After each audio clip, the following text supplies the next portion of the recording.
Welcome to Flying the Coop, a podcast about rethinking how business works and who it should work for. We are Janel and Anna, small business owners learning in public as we turn our company into a worker-owned co-op. In this episode, we are interviewing each other. We cover topics like, what does it mean to be a co-op? What does it mean to transition from big ass corporations to tiny small business to then co-op? What does ownership mean? How do you take care of yourself? What does it mean to grow sustainably? What does growth even mean really though? So we hope you enjoy the listen and stay to the end for some fun animal facts. So here we are, episode 1. And we thought that the best way to kickstart a podcast that's a lot easier than managing guests is to interview each other because we're two. That's right. Yeah, that's why you invited me into Strange Birds, so that eventually we could make a podcast together. This was my grand plan. It was a podcast. Janelle, Janelle, skills aside, all I wanted was a podcast. I knew it. So, do you want to tell the story of you and I? Oh my God. So I always have trouble calculating this number. We met when we were going to Earlham College together. I was a junior. You were a freshman. There's an Avril Lavigne song in there somewhere. You were a senior. I was a senior, right? I told you I have trouble calculating this number. So that's, is it, it's not 20 years yet, is it? 18? No, it's 18. 18 years ago. Oh gosh. Right. So we've been through many different phases of life together. We've walked El Camino de Santiago together. We've been best buds for our entire adult lives in a lot of different forms. And now we live continents apart from each other, but are in business together, which is a whole thing, it turns out. And now we're making a podcast together. And we're making a podcast. Yeah. Strange Birds has been around for about 8 years. And most people ask me why Strange Birds. And it's been really fun for you coming on is because we are the origin story of Strange Birds. But for 6-7 years, it was just me being one strange birdie. And then when you came along, I was like, oh, the story is now complete. So the story of Strange Birds is I'm visiting you in your parents' home in Mesa, Arizona. We had quite a few tequila drinks. And because we are really cool. We're I'm going to emphasize this. Everyone listening to this, we are incredibly cool people. We were like, right. You know what would be really fun? Do you see that giant dictionary in the foyer? Let's go look up words. It was amazing.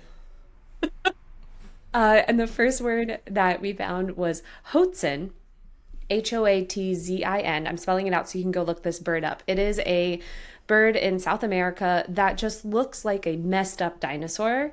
And it smells like shit. Literally, it smells like poop. And you can smell it from far away. It's like this weird dinosaur bird. And my last name is Hetzel. So I became Anna Hoatzin because I'm cool. And Janelle, because you're cooler, became a phoenix, which how did you get a mythical bird and I got a poop smelling bird? Like, I don't know what that says about our relationship, but from then on we were strange birds. So you gotta go with your calling. I'm from Arizona. Phoenix kind of makes sense. Also, I had a tendency to drop everything and start fresh. Turn to ash, rise from it, something like this, and move to new countries. Apparently, start over. I have a tendency to smell like shit, so thank you. I'm not going to go into that. I remember going to Oxford together some years ago. I was still working at Meta, and I remember talking to you about my work at Meta and kind of how it had been going so far and where it might go next, and kind of mutually realizing, your next step, whenever that is, really could be to come on board with Strange Birds. And it was at that moment that it really solidified to me that this is going to happen. And it didn't happen for another 2.5-3 years, but then it did. I'd been working for Meta for 5 years. And at about the 4.5 mark, I knew that it was time to close that chapter and do what was going to be next. And I was reminded of that Oxford conversation, and I talked to you about it, and you were like, okay, I guess it's time. And again, it wasn't an immediate thing. We'd spent about 6 months talking it through, making sure that we were on the same page about things. And then right as I jumped ship from Meta, then I started in with Strange Birds. And we were directly in the what we called our fuck around and find out phase, and trying to figure out what is right and what is this business now that it's gone from 6 years being just one person to now suddenly being two with an entirely fresh set of skills. But not only that, like, how would we combine together, and what does that mean for the business going forward? We had no answers to any of these questions, hence F around and find out. Yeah, absolutely zero answers. And it was really interesting because I'm a big systems person. And so I was like, oh, well, that's great. I can just onboard Janelle into my systems. Friends, that's not how it works. How it works is when you add a new person to your team, you have a completely new team. It's not that you've just added a new person to the team. You now have a brand new spanking team and you need to kind of start from scratch. When you came on to Strange Birds, there were two things that were my biggest concerns. One was, you're my best friend. How do we keep being best friends? Which everyone says, don't go into business with your best friend. We just happily ignored that because I guarantee you, people listening, we have had much trickier conversations than about money in our relationship.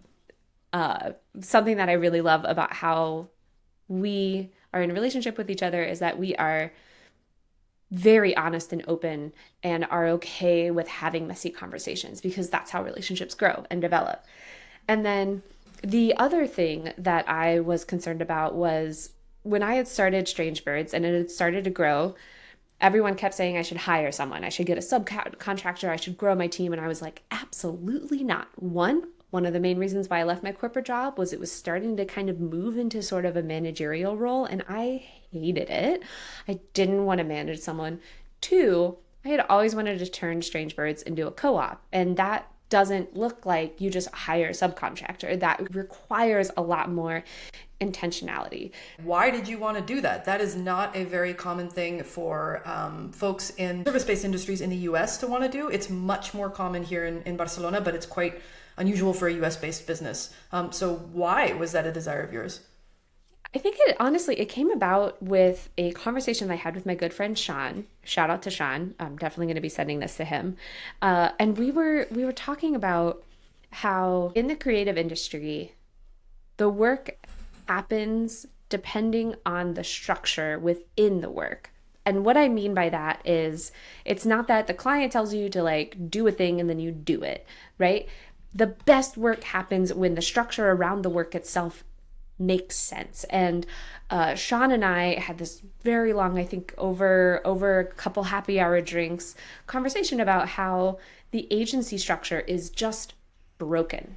And why are we so creative in the work that we put out, right? He's a graphic designer. I'm a messaging strategist, copywriter. How are we so creative in the work that we put out, but we still keep repeating the same business structures? And that means the same business failings, right? Like I had contracted with agencies, I had worked in an agency, and how they are set up, it's just this hierarchical mess that most creatives have a hard time actually producing anything great. They produce good enough stuff. And so we started talking about what about a co-op model where everyone, it's not just this is a horizontal business structure. Bullshit. There's always a boss that has the final say. That's not horizontal. That's just nice words. People who have worked in a horizontal business structure, you are probably like snapping your fingers right now. But what if the business structure itself was designed to be horizontal and not just on paper? So thinking about the co-op model where all of the creatives had the same amount of say, we're all being paid equally, regardless, this is important, regardless of the value the market put on their work. Right? So the market values certain types of creative work over others, but all creative work is equally valuable in moving businesses forward. So how can we more level the playing field for all creatives to do their best work and get compensated fairly for it? So that was the impetus of me going deep into some research rabbit holes of what it means to run a co-op, what are co-op structures, what are options out there, and realizing this is definitely the route that I wanted to take Strange Birds down. So when Janelle, we were talking about bringing you on, I was like, hey, what do you think about co-ops? And you were like, fuck yeah, let's go. And I was Yeah. like, For me, it was an easy yes, because living in Barcelona, it's just a much more common structure. I have dear friends who are in programming co-ops, and it's a clear way to support each other and do better work. So your pitch landed in very fertile soil in the first place. part of the project of us becoming a co-op and honestly doing this podcast and kind of recording our experience and interviewing other people is there aren't a lot of resources out there on how to do this, specifically in the industry that we are in. Most of the co-ops in the United States are agricultural co-ops. So if you've ever bought Angus beef, congratulations, you've supported a co-op. All Angus beef is branded Angus beef, and it comes from multiple different cow people, ranchers, Ranchers? Yeah, ranchers. beef producers. And then Wranglers? they wranglers, cowboys, and they pool their money together to process it all and then brand it as Angus beef to help them make the money that they need to make. There's a lot of examples of how to do that in at the agricultural world, but there are like I think we have found two so far in the US that are creative co-ops. And if you are one of them, oh my gosh, please reach out. Let's talk. Oh, let's talk. That's one of the main goals with starting to put our voices out there a little bit more, is to connect with other people who are doing something similar or have similar stuff in their hearts, would like to see similar things in the world. We're really, really interested in getting in conversation with you, so please say hi. What does a sustainable business mean to you? We talk a lot about sticking around for the long term, building something that's going to last despite the changes in the weather. What does that look like? What does that bring up for you? When I was doing research into co-ops, there's a stat that just blew my mind. It's pretty common knowledge that 90 some percent of businesses fail within the first 5 years.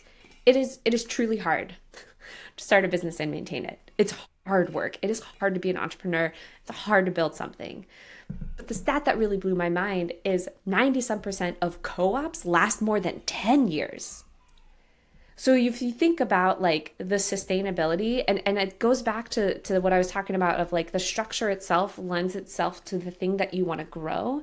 And the co-op model, it's not a necessarily for-profit company, because a for-profit company is you are growing for the sake of profit. In a co-op model, you are growing for the sake of the well-being of the members inside of it. That means that the type of decisions that you're making are automatically thinking about the long term versus the quick growth hacky wins that usually lead to depleted resources and usually leads to you've lost some loyal customers because you've made these like wild decisions in order to make a couple quick bucks. Maybe a sustainable business is one that takes care of people. And by people, I mean the people who are working within it and the people who are set to benefit from whatever the business is doing, whether that's clients or your users or whatever it is. And sustainability means over time taking care of them financially, emotionally, stability wise, etc. Sustainable business is necessarily a business that cares, a business that keeps heart at its center. I think that's why the co-op model is so sexy to me, is because you literally can't stray away from that mission with a co-op model. It is organizationally impossible to do, and I think that those guardrails are so important. So we just got to hear me wax poetic about my journey from entrepreneurship to, ooh, this should be a co-op.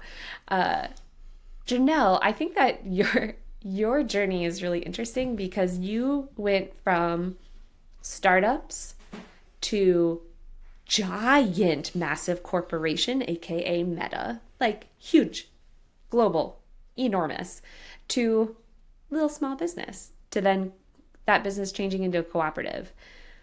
All of those things, I guess, is there any part of your identity, any part of how you think about yourself, how has that shifted with all of these changes? The big thing that I have noticed, especially in this more recent shift from giant corporate to small heart-centered business, is around uncertainty. Like, I am a person who can understand complex systems and how to move within them pretty well. I was quite successful within Meta, was having a good time there. Got promoted a couple times. It went well because there's a very, very clear definition of what success means. The scaffolding is all spelled out for you. Like, it's in a internal Wikipedia. You can see exactly the steps you need to take in order to do a good job, right? And to cut loose from that and find yourself floating in the void of the infinite is terrifying. And also an opportunity to build something that is really, truly yours if you want. When you're running your own thing, it's very tempting to try to grasp at whatever you can find that will tell you the way. Like, that's why there's so many business coaches out there who claim to have like the one true method and just pay me $15K and I'll spell it out for you. Because like it that sense of there's something beneath my feet. I have the 1, 2, 3 method in order to reach success. That's comforting. It feels better that there's a platonic integral truth to what you're doing. But I just don't think that that's real. And so my most recent growth has been being okay with that discomfort of uncertainty and embracing the possibility that lies within. There are still days when I get vertigo,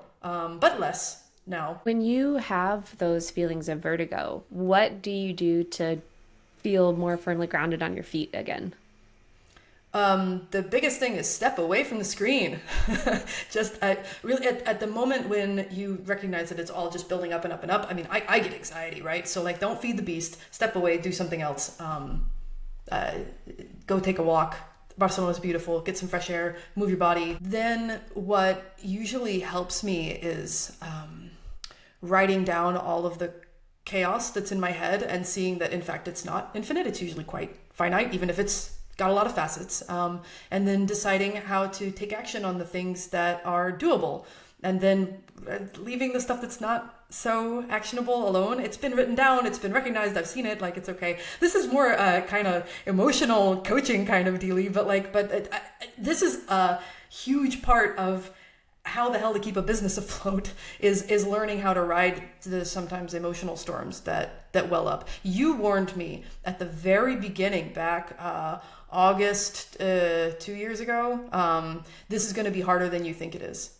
Just prepare yourself for some months of turbulence. And you were correct. Learning how to be okay with the bumps is a massive part of doing this. And like, to bring that back to the model that we are building together, a major part of why it works for these two best friends to be in business together is that we have built structures of care into it. We have regular weekly emotional check-ins. We have a policy of talking about things rather than letting them fester. We have very clear delineations of how we mix and do not mix friendship and work. A lot of different stuff that makes it work for us, not just in terms of getting a paycheck, but also in terms of taking care of each other as people, showing up as humans first. And that's been massive. Yeah, I remember when we first were like, "Ooh, we should work together." We asked our partners who have much higher emotional intelligence than we do and know us very well of where are blind spots here? Like, what do we need to think about going into business with each other? And both of them said, you need to have emotional check-ins regularly. And we were like, okay. And it has been a huge boon for us. So I've been a business owner for 8 years now, but you are quite newer. So I guess my question is, what has being a business owner taught you about power. And I'm using the word power because it's a word that everyone else uses. But is it really power or is it something else entirely? I'm glad that you called out that word as maybe not being the word, um, because it doesn't feel like that to me. It feels more like, what is my responsibility? What am I holding? What am I taking on? What am I able to do? What do I want to do? These are the questions I ask more often. Going back to the idea of like what is possible. Like I do think a lot of the broy hustle culture stuff that we're so against does kind of worship power and clout and reach and all this stuff that is that adds up to vanity metrics, right? That you can show off and boast about and that kind of thing. And I've always been a little allergic to that because I think that numbers don't ever tell the whole story of something. And I am more interested in what kind of space can be built to hold the potential for something. That's what we're exploring within our own company, Strange Birds. That's what we explore every time we take on a project with clients. That's why we have a model that allows for us to do potentially anything with clients so that we can focus on what matters the most. When I send messages out into the ether with the intention of marketing, right? Like what kind of conversations are possible based on what it is that I'm saying. I see this as my responsibility as somebody who chooses to take up space. And how can I hold people when they enter those spaces that I create? I don't have perfect answers to any of these, but I think about things using this framing a whole lot more than I think about what power do I have? Yeah, and I think that's why I really liked this question because I think it's a good summary of this whole conversation, right? When you think about business ownership, in general culture, there is this feeling of power. You are in control. You get to choose. You make all the decisions, rah, right? And my experience of being a business owner was quickly poo-pooed upon that, right? Like of like, yeah, sure, I get to choose, but there's a lot of things out of my control. And I like the word that you used, responsibility. Like, what is the responsibility to myself when I was alone? And now is what's the responsibility to each other? And what's the responsibility to our clients? And how do we treat those relationships with an immense amount of respect? Okay, here's my follow-up question to this. When you use the word responsibility instead of power, how does that change how you grow a business? I think it links back to the thing that we said earlier about sustainability means caring for the people that your business affects, yourself, the people working on your business with you, your clients, your users, the people who read the stuff that you put out there. It's about care. That oftentimes means moving slowly and with intention. That flies in the face of a lot of traditional business advice. You taught me that things will move slower than you expect. Because I came from a place where every 5 minutes you should be optimizing your time. And that's certainly one way to do things. It's also a way to skim the surface and miss opportunities to care and maybe miss things that are critically important to take care of people. We at Strange Birds don't have nearly as much responsibility in our hands as like Meta did. We're entirely different birds, right? And at the same time, the gravity with which I approach our client relationships and our relationships to each other, etc., it feels even greater because I'm not just a cog in the machine. I am at this moment half the business, right? And it has a lot of weight. I think in summary, this is episode one, right, of flying the coop. And the goal of this project really is to really dig into what does it mean to do things differently when it comes to ownership, when it comes to growth, when it comes to building a business, when it comes to being a human, when it comes to how does your business impact your community, both the community literally right next door, your neighbors, and the greater community at large. So we have a lot of open cues, open questions that we are looking to explore in this podcast. I think it's more than human first mentality. it's more complicated than that. And it's so easy to just be like, oh, well, we're humans first. Great. But like, what does that mean in practice? What does it mean when you actually put yourself first? Like, I highly recommend reading books like Laziness Does Not Exist, Rest is Resistance, right? Like, what if we are radically human first? And we're excited to talk to companies and co ops and organizations that do that type of work, because I think that's not celebrated enough in the business world. Yeah, and how are various people walking the walk, right? Because it is easy enough to just say you got to center heart, you got to care for people, you got to set up these structures, but like how? How are different people doing that in ways that work for them? So I really want to collect a lot of answers to that question because I think that truth is multifaceted and always shifting. So let's talk to lots of people and find out lots of stories. Yeah, and we're really hoping to get into like the messier bits because being radically human is humans are messy. We are we are animals at heart. We are instinctual, we are messy, we are chaotic. And so how do you do something intentional when underneath you're like, I wish I could go climb that tree, right? I'm gonna go That's smell a that flower. Sorry, I'm done now. You are a Hudson, is what you are.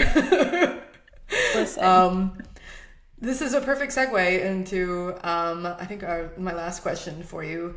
Strange Birds is currently undergoing metamorphosis, as evidenced by this very podcast. So, what animal do you think we're turning into? So, you all don't know this, but in the notes beside this question, Janelle put aching to pupate, Regina Spektor song, and that's all I can think of. So, thank you. Aching to pupate, aching to pupate. You're so Uh, welcome. so, You're welcome, so, Emily, also, who is definitely going to listen to this. oh my gosh, my partner truly hates that word, pupate. I'm just going to say it one more time. Okay. Pupate. What what creature are we turning into? I saw this question and then I did give no thoughts into it. I think, okay, if we're gonna use birds, um, I would say that for the first 6 years when it was me alone, I worked really, really hard to build a soft, comfortable, stable nest for myself in the business. Um, Now with you here and with our goals to grow our co-op membership a little bit eventually, right? Slow is good. Um, I'm thinking like, okay, it's not a nest anymore. I know this is not a creature, but I'm thinking more like, are we building a birdhouse? Oh, maybe we're a bat. We're turning into a bat house. So cool things about bat houses is like it actually take like you build it and then it actually takes a really long time for the to attract the bats to get there. But when they're there, they're like so happy and they come back all the time. It's different than a birdhouse where like you build a birdhouse and they're like, oh, cool, a house, la la la la la. But like bat houses require intention. Maybe we're And bats building a come and bat. stay. I love that. I didn't know that. What's your answer to this question? You made me think of Octopolis, that octopus city. You ever read about that? Oh, friend, you are in for a treat. There, somewhere in the deep reaches of the ocean, there is I hesitate to call it a colony. We're going to call it a city. There is a city of octopi that live and have like they coexist together and they support each other and they've built this whole area that's theirs. And I'm gonna send you the link. Please do. This isn't science fiction. This is real. This is real, yeah, yeah. We all learned something today. Me bad houses, you Octopolis. Welcome to Fact Checking Anna. I have a lot of random things in my head, and I am usually 80% right. So we thought it would be a fun segment to end every podcast with did Anna get it right or not? Yes or no? So first, at one point I said, Angus beef is a cooperative. If you bought Angus beef, congratulations, you supported a cooperative. Janelle, is that correct? No, it's completely false. Incorrect, Anna. Angus beef is not a co-op. It's actually a non-profit brand that is run by the American Angus Association. Supports ranchers, but is not structured as a co-op. However, there are beef co-ops out there. For example, the Legacy Beef Co-op in the Midwest, or Silver Fern Farms in New Zealand, and I imagine a whole lot else out there, as it's a cool model for agriculture. Next, we wanted to talk about the 90% of cooperatives stay in business stat that you threw out there. Anna, is that actually true? Yes. Okay, so 10% of cooperatives fail after the first year, while 60 to 80% of traditional businesses fail after the first year. So winning there. After 5 years, 90% of cooperatives are still in business, while only 3 to 5% of traditional businesses are still operating after 5 years. And we will put all of that in the show notes. So yes, benefits of cooperatives, more likely to stick around and do better. That's pretty crazy. Those are some wild numbers. Right. That's why I was like, anytime I get a like, a naysayer of like, oh, well, a cooperative, da, da, da, da, da. And I'm like, well, actually, I'll be around longer than your business. But thanks for the fact checking, Anna. Thank you for keeping me honest. Flying the Coop is sponsored by Strange Birds, a marketing cooperative that helps companies navigate change. With us, you can evolve without losing what's already working and without pausing growth. You can find us at strangebirds.land.